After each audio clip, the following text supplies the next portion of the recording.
so done with this fake shit, I'm so done with you. Pour la forme humaine de Jack, j'ai pas trop dérivé de l'idée du personnage. Un gamin qui fait du skate et fan de rap comme on en trouve des 100 et des 1000.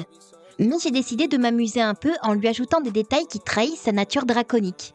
Des écailles que tout le monde prend pour des taches de rousseur, des oreilles pointues et des pupilles étonnamment verticales, communes à tous les dragons sous leur forme humaine.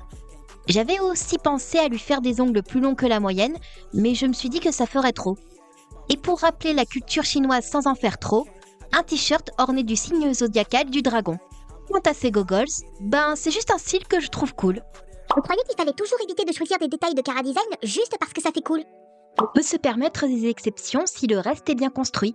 Perso, je me limite à 3 détails parce que un personnage sur 2.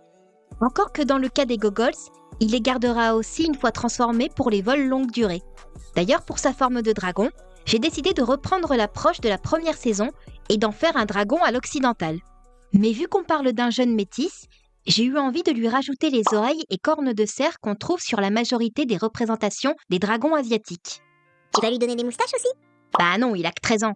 Peut-être qu'il les obtiendra en même temps que son titre. Parce que si je devais réécrire le scénario, je ferais en sorte que Jack ne soit pas l'American Dragon dès le départ. En effet, à travers le monde, tous les dragons n'ont pas la charge d'un territoire spécifique. C'est le rôle des dragons protecteurs, entraînés et formés dans le but de défendre les êtres magiques et les humains les uns des autres.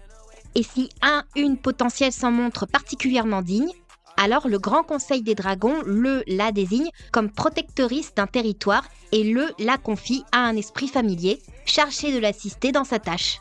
Sous la tutelle de son grand-père maternel, Jack Long apprend à contrôler ses pouvoirs dans New York afin de pouvoir prétendre au titre de dragon protecteur de la ville dans le futur.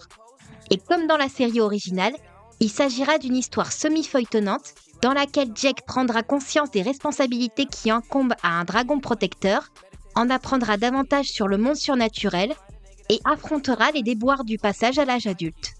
That's cause I'm chosen, I don't do the boasting, but all she do is post them. She like me cause I'm open and I ain't off the potion, but I might be. Puissance dragon!